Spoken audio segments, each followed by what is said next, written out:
This is part 37, and as was made clear last time, we start with the general exceptions, and as far as this chapter is concerned, we shall be dealing with the topic, namely the right of private defense, right from section 96 up to 106 of the Indian Penal Code.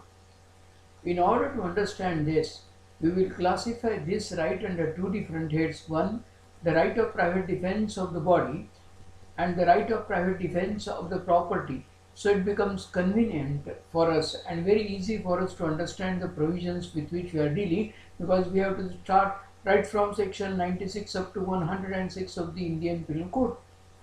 And then as we learned last time to a certain extent, which was sort of an introduction, there are some sections which are common. There are some sections which are applicable as far as the right of private defense of the body is concerned. There are some sections which are applicable as far as the right of private defense of the property is concerned. And hence, in this part now, as we shall dealing with the provisions of the right of private defense of the body, the common sections, may not be repeated as far as the right of private defense of the property is concerned, but for the purpose of understanding, it is necessary for us to refer again back to those sections, so that understanding of the topic with which we are dealing becomes very clear and complete also. With this now, the heads, if you remember, in order to understand this right, what are the different heads with which we should start dealing? First of all, we must know what is this right. And then in order to understand what is this right, first section that you have to refer to is that section 96, which says nothing is an offence which is done in the exercise of the right of private defense. Now whatever is done in the right of private defense, may be right of private defense of the body or may be right of private defense of the property, whatever is done. So when you have done something or somebody has done something for the purpose of defending body or the property, in that case, for example, whatever may be the result, of course, subject to the restrictions or the limitations which are laid down as far as section 99 is concerned, with which we shall be dealing, but that act will not amount to an offence. To begin with, if you are standing and all of a sudden if somebody tries to attack you, there is attempt or threat on his part, then you are bound to repel the attack.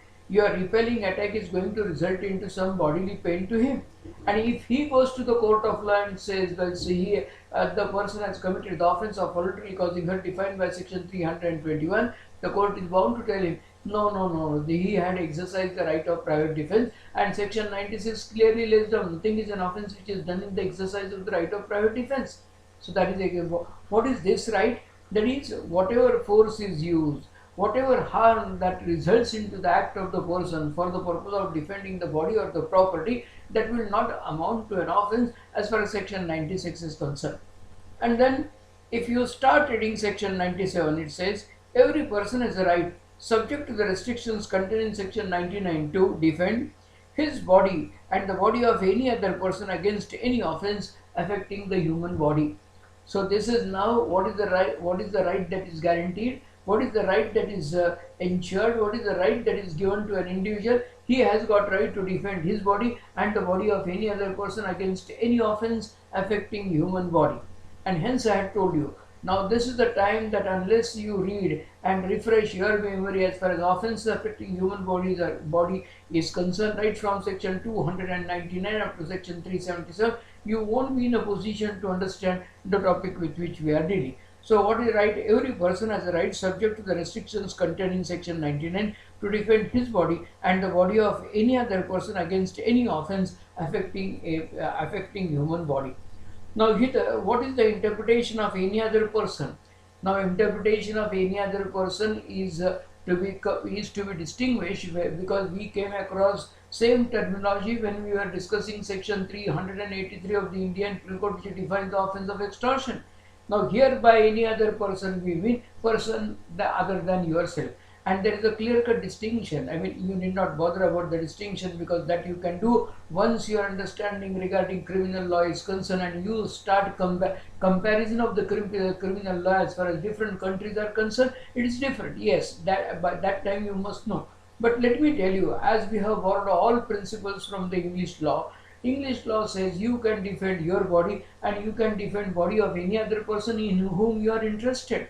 But here it doesn't say so. It says other than yourself. So if A is on the road and all of a sudden he is attacked, and Z is a stranger who is standing there, Z doesn't know Mr. A, then also Z has got right to defend the body of Mr. A accordingly. Because what is the right? You have got right to defend your body and the body of any other person against any offence affecting human body as far as section 97 is concerned. Next part of section 97 deals with property, with which we shall be dealing as soon as we start discussing right of private defence of the property accordingly.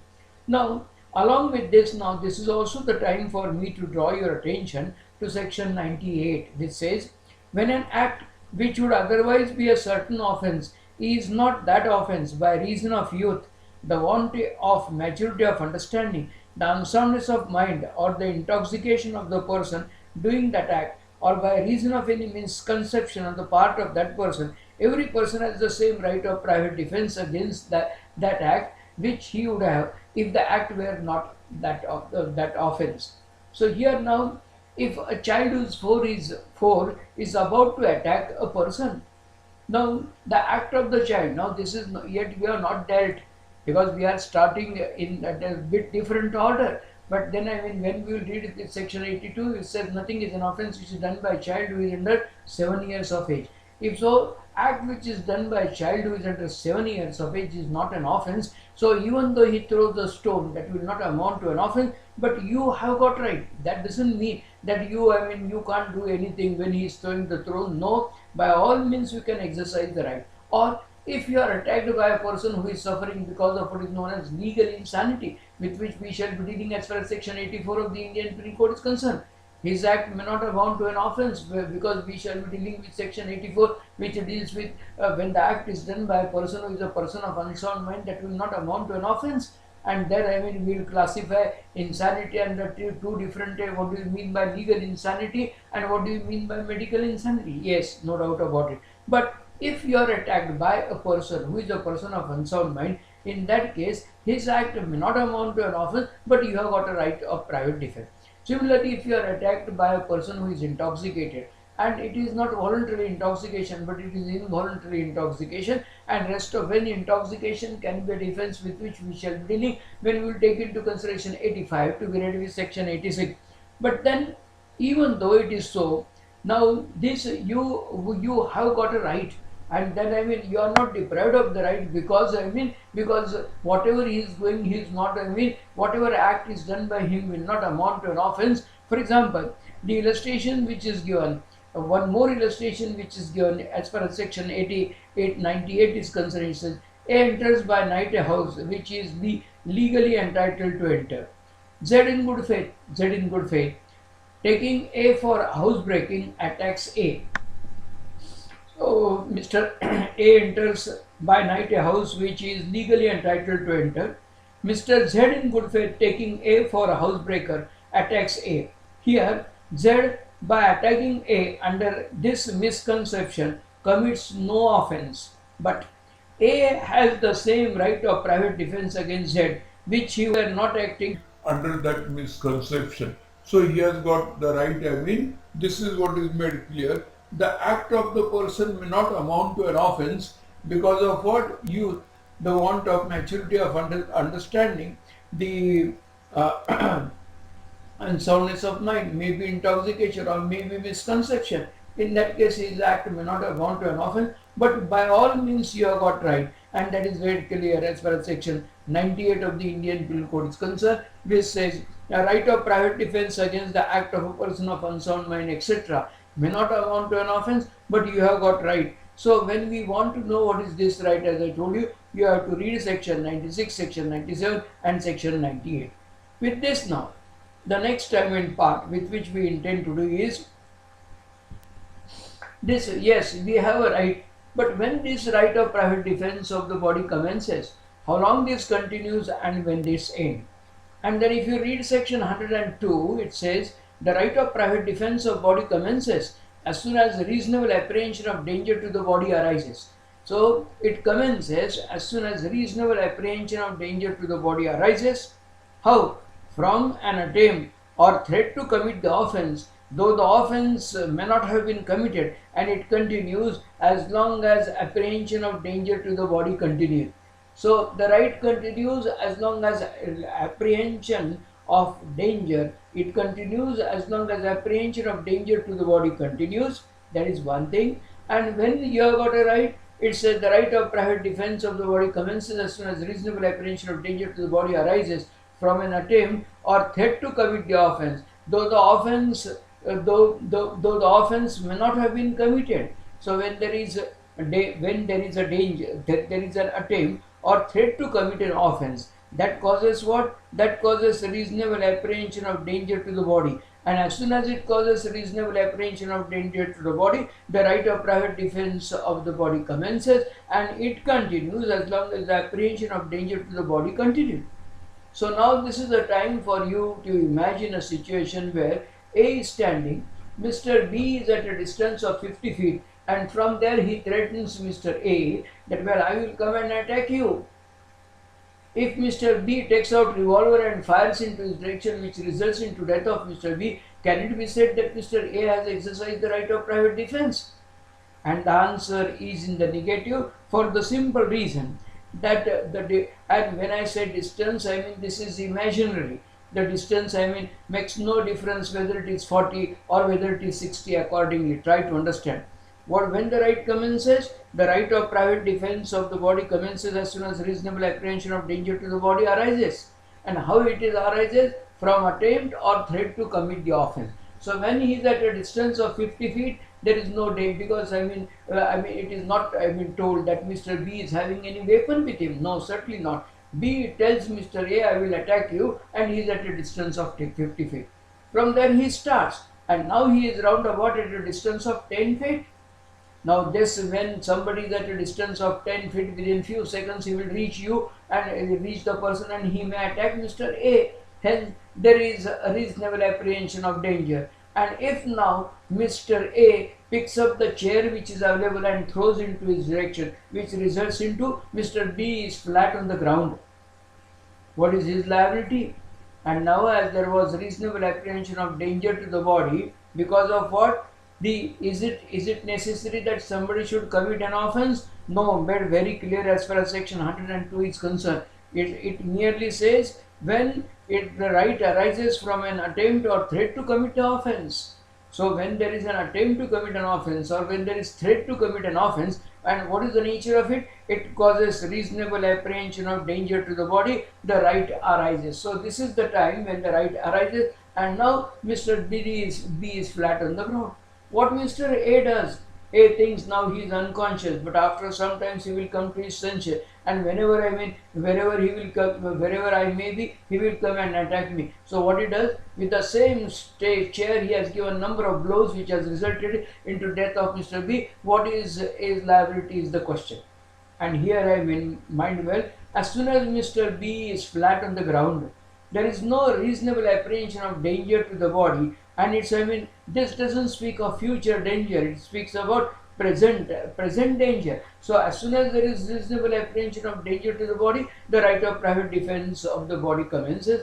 As long as the apprehension of danger to the body continues, the right continues, and the right ends when the danger ends. So when Mr. B is flat, when he throws a chair which hits him and because of which he is on the ground, then in that case what he said? As soon as he is flat on the ground, as soon as there is no question of danger on his part, the right ends there, and hence we say the right of private defense of the body commences as soon as reasonable apprehension of danger to the body arises from an attempt or threat to commit an offence, though the offence may not have been committed, and it continues as long as the apprehension of danger to the body continues, as far as section 102 is concerned. Now this by imagination you can have n number of illustrations accordingly.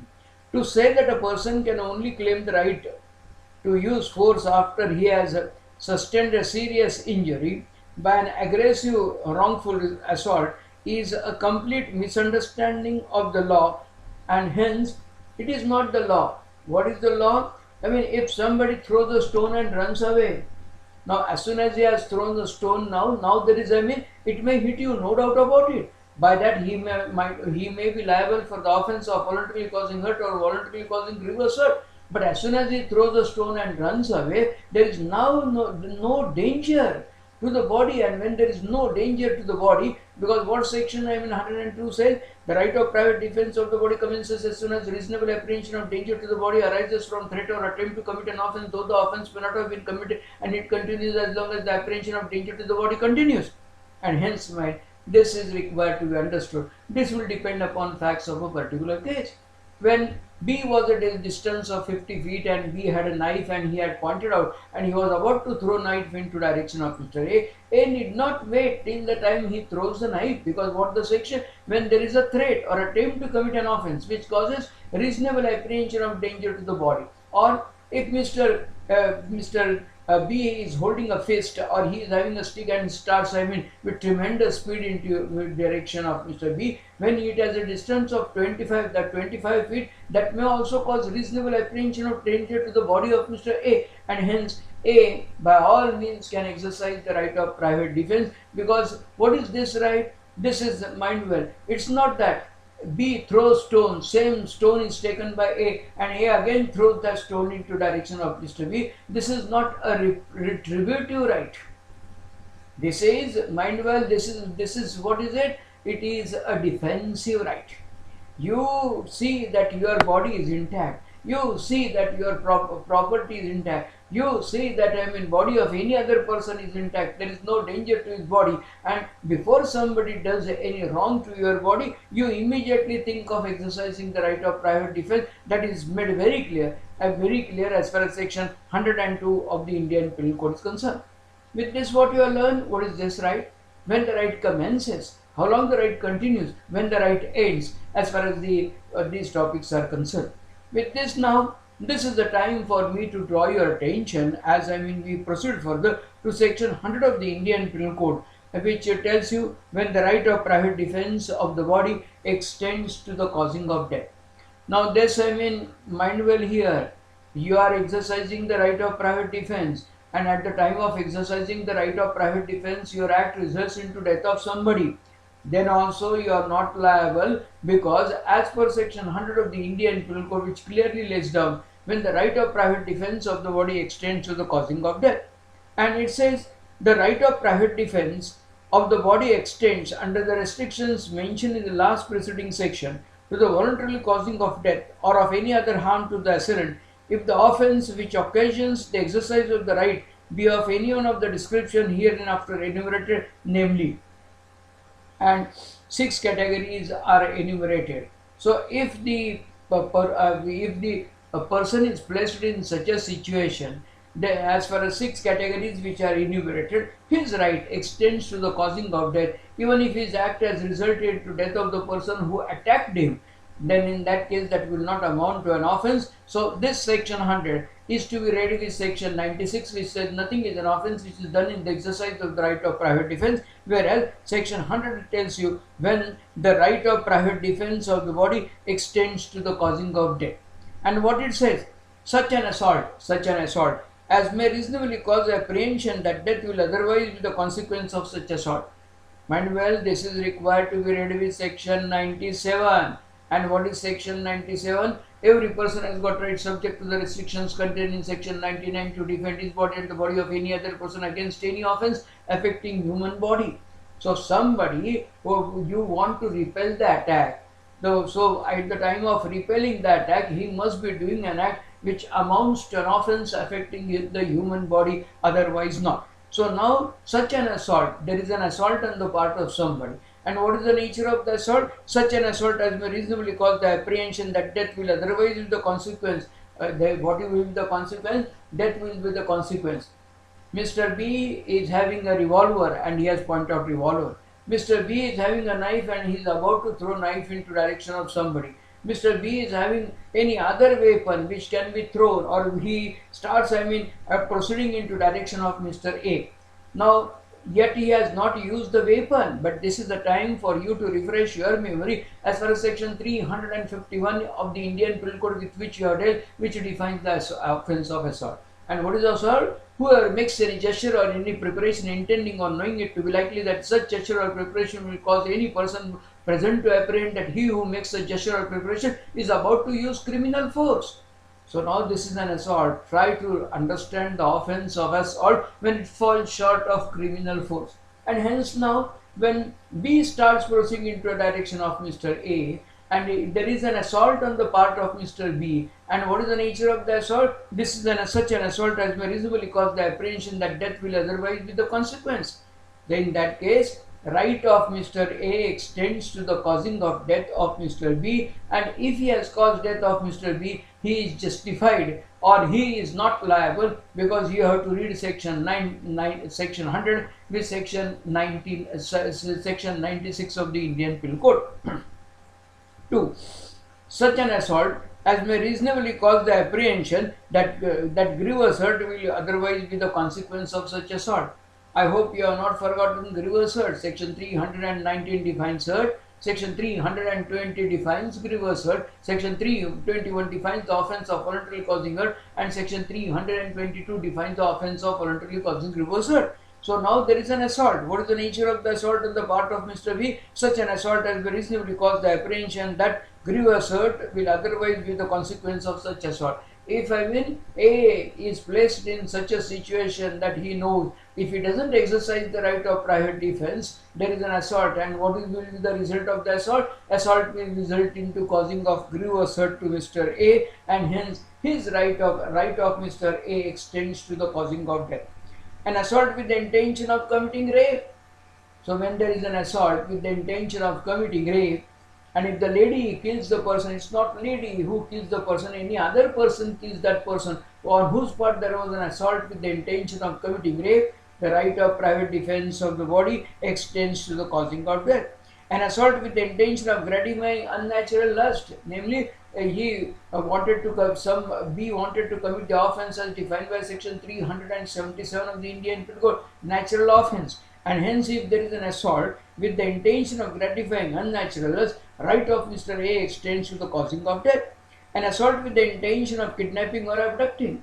So this is also a case where, in case when there is an assault with the intention of kidnapping or abducting, the right of private defense of the body extends to the causing of death. And lastly, it says, an assault with the intention of wrongfully confining a person under circumstances which may reasonably cause him to apprehend that he will be unable to have recourse to the public authorities for his release. This is a case where the right again, what he is doing, this is an assault. With what? With the intention of wrongfully confining a person. I hope wrongfully, you remember wrongful confinement, which is an aggravated form of wrongful restraint, which is defined by section 340, which says, whoever wrongful restrains any person in such a manner as to prevent that person from proceeding beyond certain circumscribing limits. Just refresh. Now, I am telling you just now, but it may not be possible for me to tell you every now and then. And hence now, whenever I say that refresh your memory, in order to understand the offences affecting human body, you must know what is assault, you must know what is kidnapping, you must know what is wrongful confinement, you must know what is abducting. Unless you know that, you can't understand, and hence that is the reason why first of all we dealt with the provisions regarding what? Provisions as far as offences against the property and then body, and then we have started with that. So it says an assault, there is an assault with the intention of wrongfully confined. Intention is to wrongfully not to allow a person to go beyond certain circumscribing limit under circumstances. And what are the circumstances?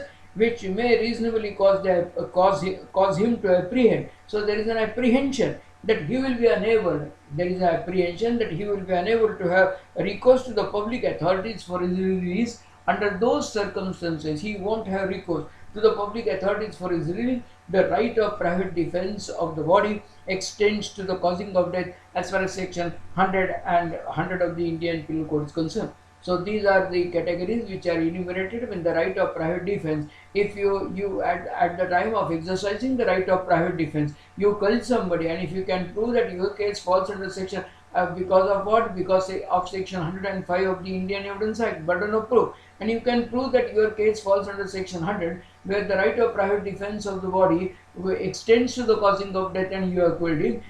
When you read section 100 to be read with section 96, because section 96 clearly lays down nothing is an offence which is done in the exercise of the right of private defence. Now what happens when a person A had a right, but A had a right, but his case doesn't fall under section 100. Then section 101 says, if the offence be not any one of the descriptions enumerated in the last preceding section, the right of private defence of the body does not extend to the voluntarily causing of death to the assailant, but does extend under the restrictions mentioned in section 99 to the voluntarily causing to the assailant of any harm other than death. So he can cause harm, and even if the harm is caused, we already learned that will not amount to an offence because of section 96. But then here it clearly lays down the right does not extend to the causing of death, it extends to the causing of death only as far as section, when it falls under section any one of the 6 categories which are enumerated as far as section 100 of the Indian Penal Code is concerned, otherwise not. So this is when the right what is this right? When the right commences, how long the right continues, when the right ends, when the right extends to the causing of death. And with this now, with as we have already dealt with the 6 categories which are enumerated, let me also along with this draw your attention to one more provision, and that is 106 of the Indian Penal Code, which says a right of private defence against deadly assault when there is risk of harm to the innocent person. Generally, what is your right to repel the attack with respect to the assailant, but section 106 says, if in the exercise of the right of private defence against an assault which reasonably causes the apprehension of death, the offender be so situated that he cannot effectually exercise the right without risk of harm to an innocent person, his right of private defence extends to the running of that risk. A man during night hours entered the society to drink water. The watchman thought that he is a thief, and he started shouting. As a result of which, as soon as he started shouting, everybody from that society came, and then as they came, they thought him that, well, he is a thief, and all of them started attacking him. He was running away, but he reached a situation where he thought that they are going to kill him, and hence he picked up the few stones and said, "Stop, otherwise I will throw." He threw stones, which resulted into death of a boy who had mingled in the mob. Now here he was an innocent person, but what the law says, in case when there is a deadly assault, when there is risk of harm to an innocent person, as far as section 106 is concerned, the right in case of deadly assault extends to the running of risk of death of an innocent person, and he is not liable because of section 106. He was never attacked by an innocent boy who had mingled in the mob, but then also he had a right because of section 106, which says, if in the exercise of the right of private defence against an assault which reasonably causes the apprehension of death, the offender be so situated that he cannot effectually exercise the right without risk of harm to an innocent person, his right of private defence extends to the running of that risk, is as far as section 106 is concerned. With this we come to the last part. And what is the last part as far as this is concerned? The last part is, as we talk about right, this also right is not absolute right. This is subject to reasonable restrictions or limitations, and hence section 99 lays down act against which there is no right of private defence. So there are certain acts against which there is no right of private defence, and then if you read this section 99, it has enumerated 4 categories where you don't have right of private defence. It starts with the wording, there is no right of private defence against an act which does not reasonably cause the apprehension of death or grievous hurt, if done or attempted to be done by a public servant acting in good faith under colour of his office, though that act may not be strictly justifiable by law. This is the time when the act is done by this is in the negative form. And what is the positive? As you go on reading, there is no right of private defence against an act which does not reasonably cause the apprehension of death or grievous hurt. In other words, if the act causes reasonable apprehension of death or grievous hurt, you have a right. But if the act does not cause reasonable apprehension of death or grievous hurt, if it is done or attempted to be done by a public servant acting in good faith under colour of his office, though that act may not be strictly justifiable by law. And the time for me to draw your attention that, well, this has got reference to what? This has got reference to public servant. Now, who is public servant? And in order to understand who is public servant, as you start right from section 6 and come up to section 52A of the Indian Penal Code, you read section 21 of the Indian Penal Code, and once you read section 21 of the Indian Penal Code, it is a question of enumeration.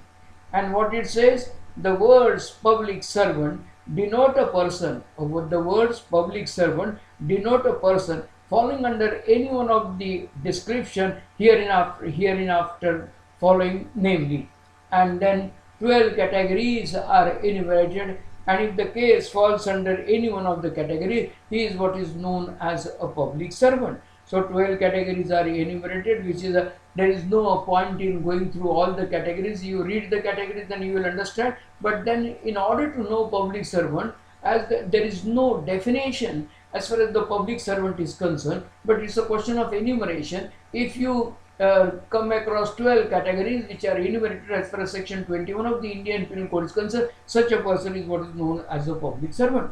So now, if you start with the first restriction or limitation with respect to the right, it says there is no right of private defense against an act which does not reasonably cause the apprehension of death or grievous hurt if done or attempted to be done by a public servant acting in good faith under colour of his office, though that act may not be strictly justifiable by law. To understand this, now you have to take into consideration two illustrations. The first illustration is Mr. Thief, after committing the offence of theft, was running away. Sub-inspector, now here mind well, sub-inspector, read the 8th clause and you will come to know as far as section 2021 is concerned that he is a public servant. Yes, he is a public servant. Sub-inspector or inspector of police wanted to arrest him, catch hold of him, and wanted to book him, take before the court of law in order that he should be convicted for the offence of theft which was committed by him. Now, but the man was running away. He was escaping. He was running with the stolen property too. So the police officer, now there is a hot pursuit between Mr. Thief and the police officer. In the beginning, the distance is 50 feet. Then thief starts running in such a manner so the distance is now 100 feet and now it is 150 feet. The police officer thinks that if I do not do anything, he may run away. So he tells the thief, stop, otherwise I will fire. He fires. The thief never stops, which results into death of the thief. What is liability of the police officer? But here we are not concerned with the death of the thief for the timing, but we intend to modify the facts to a certain extent. When thief about turned, he saw that the police officer has pointed out revolver into his direction. So instead of police officer firing into his direction, he picks up a stone and throws into direction of police officer, which results into death of the police officer. And then when the matter goes to the court of law, thief says the act of the police officer that reasonably caused apprehension, because what was it? It says there is no right of private defense against an act which does not reasonably cause the apprehension of death or grievous hurt. Now this act of police officer pointing out gun into my direction, pointing out revolver into my direction, causes reasonable apprehension of death or grievous hurt. And hence that is the reason why I have exercised the right of private defense, and hence I have a right of private defense. What is the limitation? Yes, there is no right of private defense against an act which is done by a public servant. No, yes, very, very correct. But which does not reasonably cause the apprehension of death or grievous hurt, if the act in such a case which causes reasonable apprehension of death or grievous hurt, the question of my liability doesn't arise. That is the argument that is advanced as far as the thief is concerned. What is liability, or what is the answer to the question, is the question which we have to take into consideration. With this now, Mr. Murderer, what he does? He starts running away. After committing the offence of murder, as the thief was running away. Hot pursuit. Same situation. Police inspector tells him stop, otherwise I will fire. He about turns, takes a stone and throws into direction of the police officer, which results into death of the police officer. And he says, well, I was exercising the right of private defense. Now, in both the cases, act of the public servant reasonably cause apprehension of death or grievous hurt. But then whether Mr. Murderer had right, or whether murderer is justified by saying that I have exercised the right of private defense, or whether Mr. Thief can say that he was justified because he has exercised the right of private defense is the question for our consideration. And then if thief would have, in both the cases, if the public servant would have fired into the direction of the thief, what would have been liability of the public servant? And if the public servant would have fired into direction of the murderer, what would have been the liability of the public servant is the question, namely inspector, for our consideration.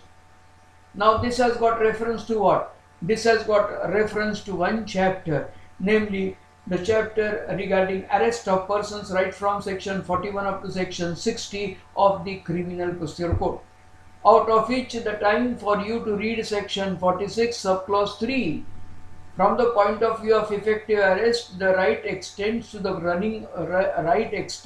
causing of death if the person is accused of an offence which is punishable with death or imprisonment for life. In other words, whenever person is accused of an offence for which punishment is either death or life imprisonment, then for the purpose of arresting him, the right of the police officer extends to the causing of death. In other cases, his right doesn't extend to the causing of death.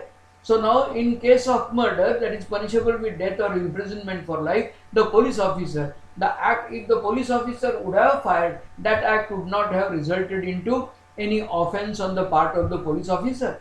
But in case of thief, if he would have fired, which would have resulted into death of the thief, that would have been a case of, refresh your memory regarding public servant exceeding the powers which are given to him by law. 5 exceptions to section 300 of the Indian Penal Code with which we have dealt, where we dealt with the offence of culpable homicide not amounting to murder. And hence, when he points out gun into direction of the thief, the police officer is committing an offence, and this is to be read with what? This is to be read with section 97, which says every person has got right, subject to the restrictions contained in section 99, to defend his body and the body of any other person against any offence affecting his own body. Police officer in case of thief was about to commit an offence affecting human body, but not in case of murder. And details you will learn, no doubt about it, when you understand this principle which is laid down as far as subclause 3 of section 46 is concerned. But for the time being, this is the liability. What does that mean? If the nature of the act of the public servant reasonably causes apprehension of death or grievous hurt, but that is to be read with what? That act must amount to an offence. And then when you have got a right, we have dealt with section 102, which says the right of private defense of the body commences as soon as reasonable apprehension of danger to the body arises from an attempt or threat to commit the offence, though the offence may not have been committed, and it continues as long as the apprehension of danger to the body continues, with which you are dealt as far as section 102 is concerned. With this now, the second restriction or limitation with respect to this right is that, laid down by section 99, it is not that always act should be done by a public servant. At times, it is also your duty, when there is a reasonable demand on your part, you must assist the public servant. And it says there is no right of private defense against an act which does not reasonably cause the apprehension of death or grievous hurt, if done or attempted to be done by the direction of the public servant acting in good faith under colour of his office, though that direction may not be strictly justifiable by law. So here somebody is doing an act not in the capacity of a public servant, but as per the direction of the public servant. And then there is no right of private defense against an act which is done by such a person as per the direction of the public servant, of course, which does not reasonably cause apprehension of death or grievous hurt. And the same explanation as it is made applicable as far as public servant is concerned, whether the act amounts to an offence or not is required to be taken into consideration as so. But in short, I can say there is no right of private defense against act which is done by a public servant which does not reasonably cause apprehension of death or grievous hurt.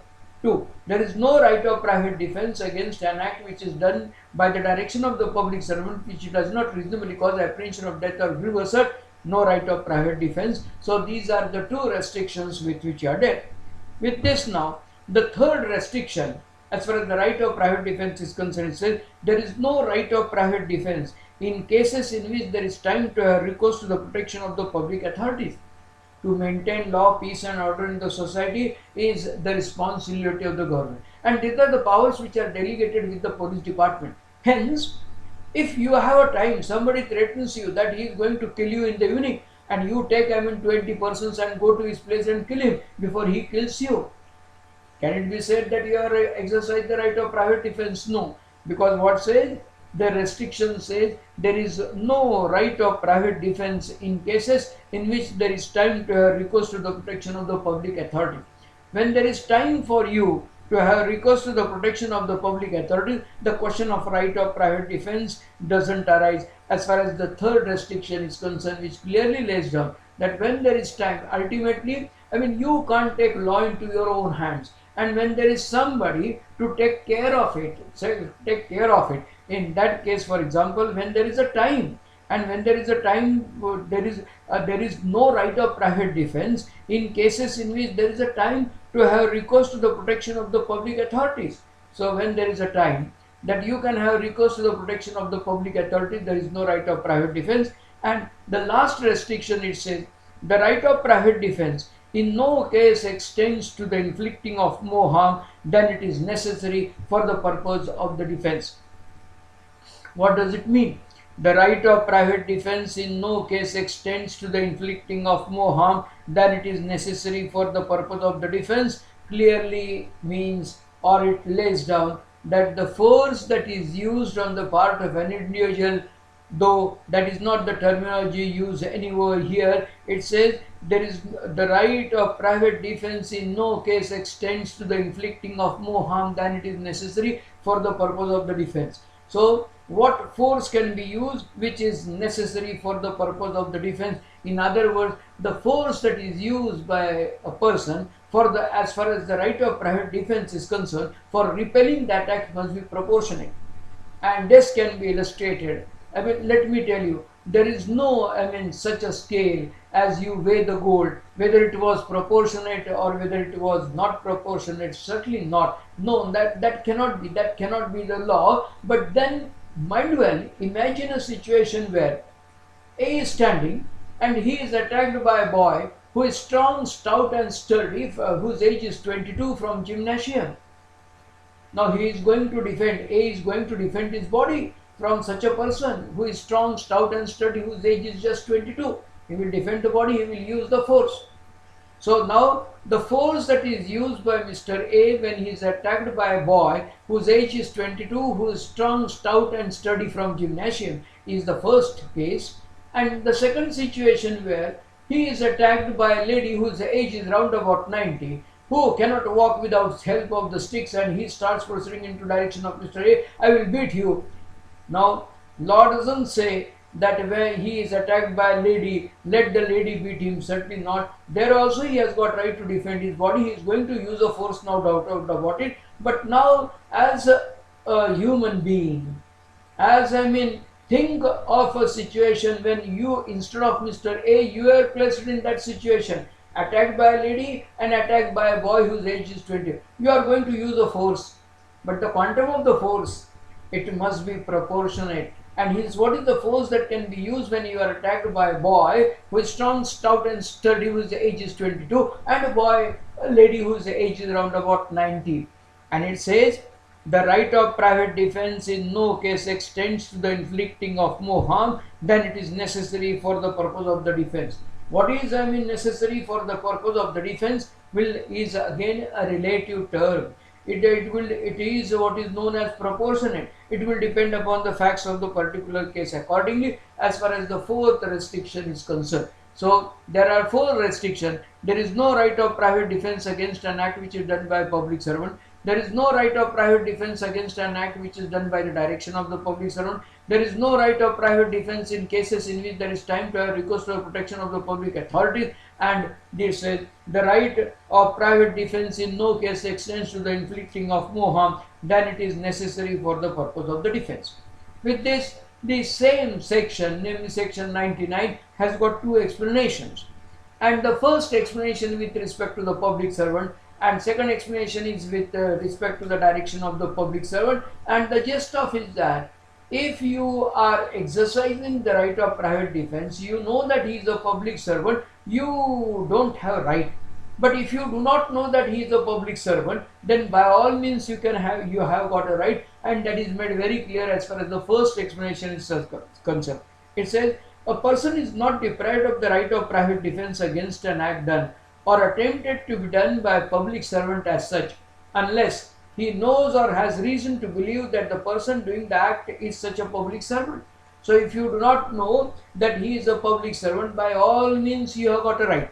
And second explanation says, a person is not deprived of the right of private defense against an act done or attempted to be done by the direction of the public servant, unless he knows or has reason to believe that the person doing the act is acting by such a direction, or unless such person states the authority under which he acts, or if he has authority in writing, unless he produces such authority if demanded.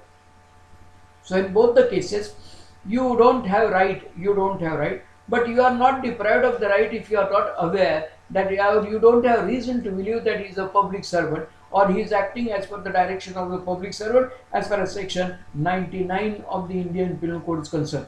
This is regarding the right of private defense of the body.